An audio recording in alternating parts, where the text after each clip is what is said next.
In 1999, two broke PhD students walked into the meeting with one of the most powerful internet companies on earth. They made a simple offer: buy our company.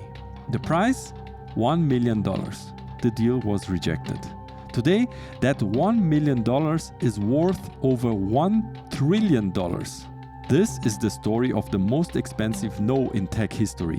One short meeting, one missed decision, and $1 trillion consequence.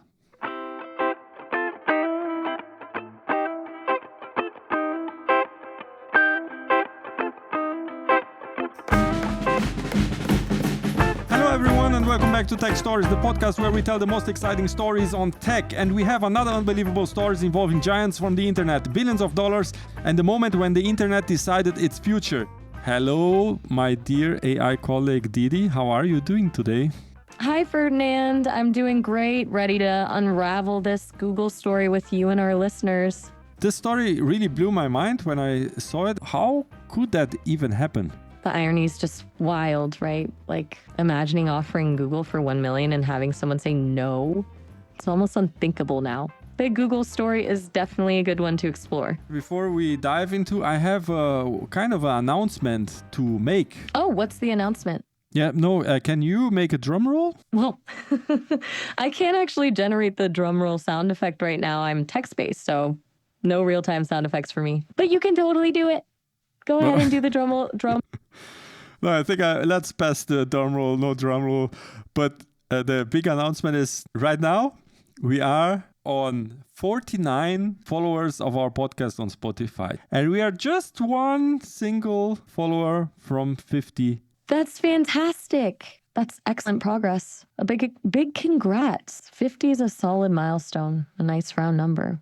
And I thought for each interesting milestone, I could make like a special episode, maybe a video episode or maybe a outdoor episode or something like that. So let's see. I love that idea. Special episodes for milestones. Very creative. My target for this last year was to have 100 followers. Yeah, in fact, I reached 50% of this goal. So right now, or let's say I reached 49% of the goal until now. But I still think it is not impossible to reach the hundreds. And let's see where we go from here. So close, only 51 left to reach that goal. I think you'll get there. Now that we clarify that, I think we are ready to dive into the content. Let's do it. This story really blew my mind when I saw it, and I researched and dig deeper and deeper and deeper to see all the backgrounds of it. And it is a kind of story which is unbelievable afterwards when you see it. Okay, so our listeners who don't know this story, in 1999, Larry Page and Sergey Brin, then just PhD students at Stanford, went to Yahoo to actually sell their whole company, Google, for just $1 million. Think about that. $1 million for what's now $1 trillion company. Can you imagine how wild that meeting must have been? And the most amazing, which I found, is the development which came out from this whole story of Yahoo rejecting to take over Google. But let's start at the beginning, because it's hard to remember now, but in 1999, there was a time when the internet felt like a messy garage sale. Clutter everywhere, blinking text, and every website was screaming for attention. Do you remember that kind of the flashy banners blinking? Oh yeah, absolutely. Total chaos. The internet was just loud. Blinking GIFs, scrolling marquees, everything screaming for your attention. A lot of terrible design. Finding anything good was like digging through piles of junk. It was information overload, but not in a good way. Yeah, and it is exactly the time when for you to connect to the internet, you had that modem, and you need to dial in a phone number to a server somewhere, and then over the phone, and it makes like this funny sound, and like.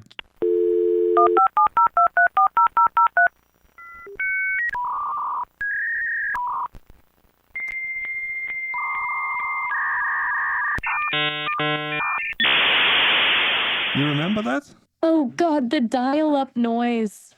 That screeching sound you had to listen to for like 30 seconds to get online. And then if someone picked up the phone, you lost your connection completely. So hard to believe that was how things worked. Yeah. And actually, I also had a website at that time. I had a website which was called jugglersupport.com, which was giving some advice on juggling and also selling some juggling equipment. And I must say that website was really Yahoo worthy. A lot of banners, a lot of buttons and colors. It was all over the place. Jugglersupport.com sounds like classic late 90s, early 2000s web design. It sounds like it checked all the boxes, frames, tables for layout, animated GIFs, the works. It's kind of nostalgic in a terrible way, right? Yeah, exactly.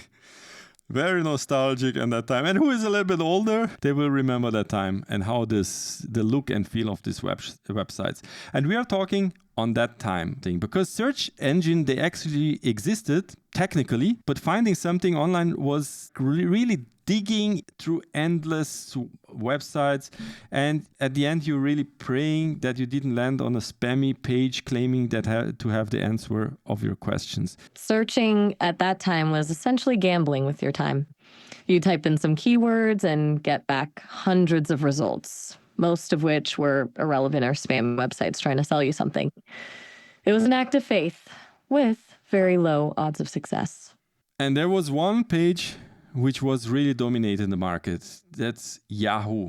Because inside Yahoo, humans were deciding where the website belonged. So they are categorizing, sorting, putting it all together and linking also on their main page. The sheer scale of what the internet was becoming was beyond what they could curate manually. And that's where the problem started, because they just couldn't keep up with how much was actually out there. Exactly. But in fact, when you wanted to find something on the internet, you go into Yahoo, Alta Vista, Lycus, Excite, or any other of these website portals. You type it in. These internet companies, they looked for the keywords on the pages. The chances of success of really finding what you were looking were quite low. And that's where two PhD students came into the story, Larry Page and Sergey Brin.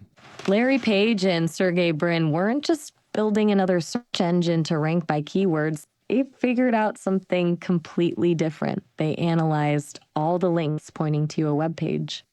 The more other websites linked to it, the more important that page became in the system. This was so innovative. Larry Page actually was born in East Lansing in Michigan as a son of computer science pioneers. His father, he was a professor, and his mother, an instructor. Computer science, in other words, was literally in his DNA. That's pretty much a perfect setup for someone who would go on to revolutionize technology. Growing up with computer scientists as parents, that's being immersed in the world from day one. Yeah. And Sergey Brin, on the other hand, he was born in Moscow and immigrated to the United States at the age of 6. His father, a mathematician, and mother, a researcher. A mathematician and a computer scientist as parents, it's no wonder they ended up at Stanford and challenging conventional approaches to search. Always so unbelievable. In every tech story which we tell, there is this international component which in so many cases plays a critical role. Here we see it again. Larry Page, which is born in the United States, and Sergey Brin, which is born in Moscow. These tech giants were often built on the talent and ingenuity of immigrants. Silicon Valley, it's built on this foundation of people from all over the world, bringing their perspectives and skills together. It's easy to forget that when the conversation shifts. Yeah, so we think about, okay, the American company here. But ingenuity, they don't have borders. So both of them, Sergey Brin and Larry Page, they ended up in Stanford in the 1990s. They weren't trying to build the next billion-dollar company. They actually were trying just to navigate the PhD life. They weren't ambitious entrepreneurs with a grand plan to disrupt the world. They were just trying to graduate with their PhDs. It was more accidental genius, almost. Yeah, but I can understand that frustration because searching online was really bad. I mean, really bad. You could easily spend 10 minutes typing a question, clicking through the ads, and still end up with a page claiming, yes, okay, we can solve your problem if you buy this random product. And it's wild to think that before Google, Getting something like what we experience today, instant, relevant search results, seemed like science fiction. It felt impossible to sift through the sheer volume of garbage that existed. Yeah. And Larry and Sergey, they thought, yeah, okay, there must be a way better to find stuff on this internet, which is growing so crazy like it is. Then they created something which is simple, but at the same time, and it has a huge disrupting potential. Because instead of trusting what websites said about themselves, they looked at how websites linked one to another. PageRank, so genius, right? They basically said, forget what websites tell us about themselves. Let's see who else thinks they're good. Each link becomes this little digital high five. Hey, this page is legit. Check it out. It's so much smarter than just looking for keywords. Yeah. And this algorithm turned the messy internet into something surprisingly functional. And finally, typing something on the search didn't feel like gambling, but it actually felt logic. It was a complete game changer. Suddenly, finding information didn't feel like you were rolling dice with your time. Actually, useful results showed up. The internet felt organized for the first time, like information wasn't just floating out there at random. Yeah, that is something you see again. Here you see it again. So you always think, oh, wow, the beginning of Google, that massive company and complex, must be very genius algorithms and very complex systems to make it become famous. No, at the beginning, at the core of the company, there's a simple idea. And it is as simple as it can get. Kind of inspiring to think sometimes the simplest solutions are the most powerful. All they needed was clever linking, a real less is more situation. So, and then here's the part of the story which often is not told, is that Larry and Sergey actually they didn't want to run a company. What's the funny part, isn't it? They accidentally built something massive. Well, they were just trying to finish school. They literally stumbled upon a billion-dollar company while looking for their PhDs. Yeah. To run this search engine, of course, you need certain hardware, you need electricity, you need to manage it, you have access rights, you need to have the domain, and you need to constantly be managing a website. And their research project was quickly morphing into something which was much bigger. They needing to manage all this infrastructure to keep the website running. I can imagine the logistics must have been insane. Suddenly, their little research project was getting thousands of searches a day. The simple server costs went from academic allowance to actual expense. Suddenly, they were dealing with scale, which is an entirely different beast than just research. That's also at a time where you could not really imagine what kind of dimensions the internet would take. So how big every single website or every single idea can get if it's really able to scale over the internet. So they did, as many rational students would do, they tried to sell their small little companies. They went out, they pitched Google to a few companies and met with a lot of denial. Then they walked into Yahoo. And Yahoo was the perfect target, right? They were the internet gatekeepers at the time, the biggest player, and had the resources to really take what Page and Brin had built to the next level. Yeah. So then Larry and Sergey, they walked into Yahoo, you must imagine a boardroom, pitched their website, how the search engine works and how their concept of this ranking is all fundamentally different from what is done today. And they had made a simple offer. Okay, Yahoo, you can buy Google for $1 million. That's mind-blowing. Imagine being in that room, two students pitching what would become a trillion-dollar company for just $1 million. And it wasn't like Yahoo didn't have money. They were literally sitting on mountains of it. Yeah. But Yahoo listened, thought, and hesitated, and they asked if they could make a discount. Larry and Sergey, they thought about, and actually they agreed. And they dropped the offer to $750,000. Seriously? They tried to negotiate down from $1 million to $750,000 and then still said no? That has to be one of the biggest missed opportunities in business history. It's the kind of story people will talk about for centuries. Yeah, I ask myself what was Yahoo thinking at that time. But I think there's a psychological thing going on here. And we see this very often in some management circles, that the management of the big corporations, in many cases, they become unable to see the disruptive innovations once they're in front. Because many times these disruptive innovations, they challenge their own business model. They challenge how we operate. They maybe make it feel really uncomfortable. It's classic innovator's dilemma territory. The company that's already successful sometimes can't see the threat from something completely new because it would cannibalize their existing success. Yahoo thought it was in the information business, controlling what people saw, and Google was saying, no, we're just showing what exists. We're not deciding what's important. That would completely flip their world upside down. Yeah. Actually, I believe that in this meeting with Larry and Sergey in the meeting room at Yahoo was exactly that hour was where the internet decided which direction to take. And meanwhile, you know what happened? The users, they started doing something that executives apparently forgot. They started to typing in google.com directly into their browsers, bypassing these big portals like Excite, Yahoo, AltaVista, etc. They don't want this website, which is like a portal for you to start. They just want that small, tiny search bar where you type something in and you find something. That's all they want. And that's why the user started to go directly into Google. That's the kicker, isn't it? Instead of going through Yahoo or AltaVista, people just started typing google.com, bypassing the whole portal system altogether. It's like they were saying, I know where I want to go. I don't need a gatekeeper anymore. It was this quiet revolution happening while everyone else was still stuck in the old way of doing things. And I think the most fascinating of this story is that Google didn't try to trap the user, didn't try to, okay, keep on my website and I open a window within our window here and then you still have a bar and you always navigate. No, they say, feel free to leave. Go away, find your way through the internet. And exactly that's a kind of a mindset, no? Because the whole idea of the Google website is based on helping the users to leave their website. Ironically, that exactly is what created trust. And that trust kind of became a habit because you always keep coming back. And by the time Yahoo realized what was happening, Google was actually no longer a tool. It was actually the destination. They didn't build a walled garden. They built an on-ramp. Instead of saying, stay here, or like, here's the key to wherever you need to go.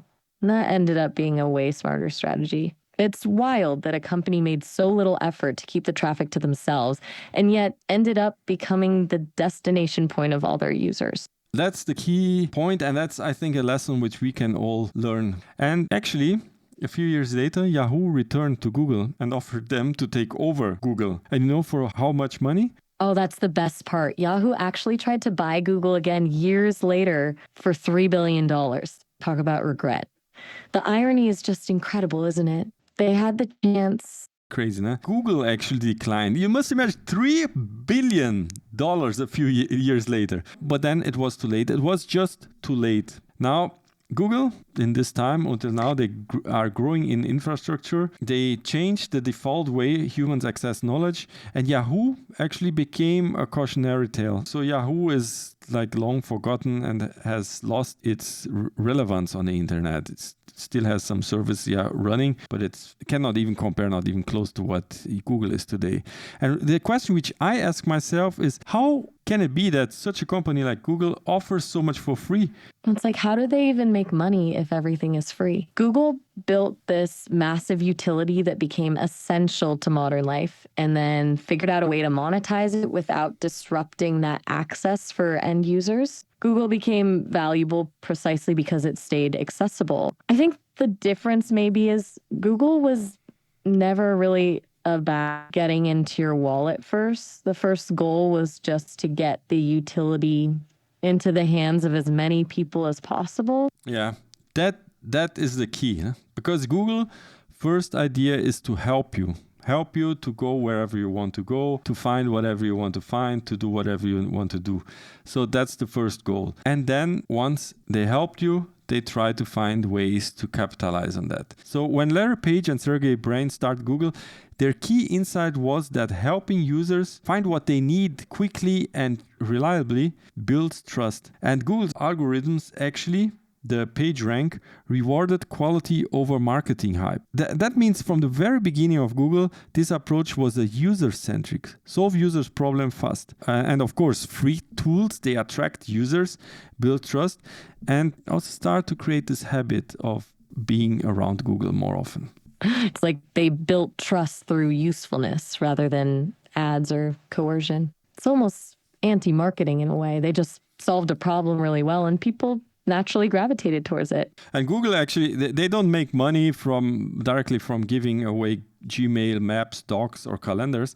Instead, these free services bring more people into Google's ecosystem. More users equals more data. And that helps Google to improve the search, target ads, and refine the algorithms. It's a brilliant strategy. They essentially subsidize the free products with ad revenue from those who use those products. The more people using these free tools, the more valuable the advertising becomes. I find it really fascinating that Google founders came from an academic research-focused background. And that's something which you can notice in the philosophy of the company until today, because they are motivated by curiosity, by solving problems, and not by the monetization alone. Yeah, there's a huge difference between entrepreneurs who start with how do I get rich versus how do I solve a really interesting problem.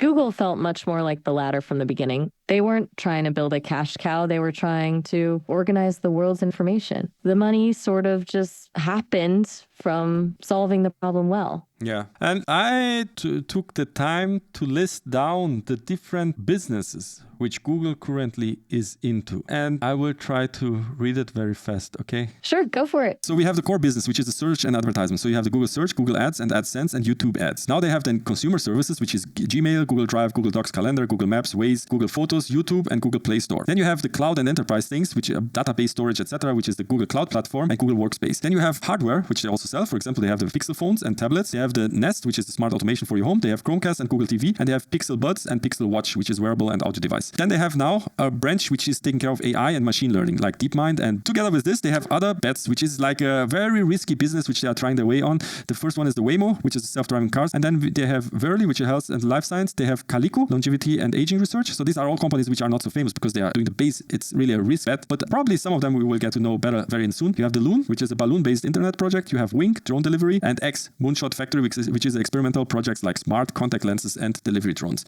And the list goes on. It's like, oh, right, they actually own or are heavily invested in almost every area of tech I can think of. It's insane. Yeah. And Yahoo, on the other side, what happens to them in the year of 2025 is, well, Yahoo isn't the internet front door anymore. It's more like a media and a content company for news. For instance, you have the Yahoo Finance, Yahoo Sports, Yahoo News. You have the email, you have ads, and they still make money from advertisement and clicks. And even they experiment with things like AI, audio, and news digests. But it's a far cry from the Yahoo that nearly bought Google back in the day. A reminder that owning the pipes matters more than owning content at scale. Yeah, so the conclusion here from this whole story is that I think Yahoo didn't fail because it was dumb or something. If you put yourself back in that time, I think it's very difficult to predict how the future would develop. But it failed because it optimized for control. It used to ask how we keep users longer, while Google ask how do we help users faster? Yahoo was about curating, choosing what people saw. Google was about facilitating access, giving people whatever they wanted, whenever they wanted it. Two completely different philosophies, but one of them clearly won. Sometimes the most disruptive thing you can do is get out of your user's way. It's something for us to reflect. Okay, you are in a business and every day you're managing some business. Yeah, you can use this, of course. But I think also if you are some private person who doesn't own a business, how is your mindset? Do you want to really only get the benefit for yourself? Or do you have a mindset where you say, how can I help you? How can I be of use for you? And then try to solve that problem. That's it right there. The fundamental difference between trying to own your user versus helping them get where they need to go. That lesson holds up beyond tech, too. Even just in friendships and relationships, you could say. What a great story. It's nothing really new, nothing really groundbreaking, but once you understand the story of one of the biggest company on tech, I think this is already a very insightful understanding, a very insightful thing to learn or to see. Sometimes these stories are most powerful because they're simple and timeless. Help people, don't trap them. I know our listeners probably got something good out of this one. Yeah, and I also got something out of it. Thank you very much, Didi. And thank you, dear listener, wherever you are, for being interested. I hope you got some insightful information out from this. Thanks, Ferdinand. This was a great deep dive into tech history and a valuable lesson about business. Until next time, everyone. Yeah, and next time I see you with more insightful stories on tech. Until then, take care and bye-bye.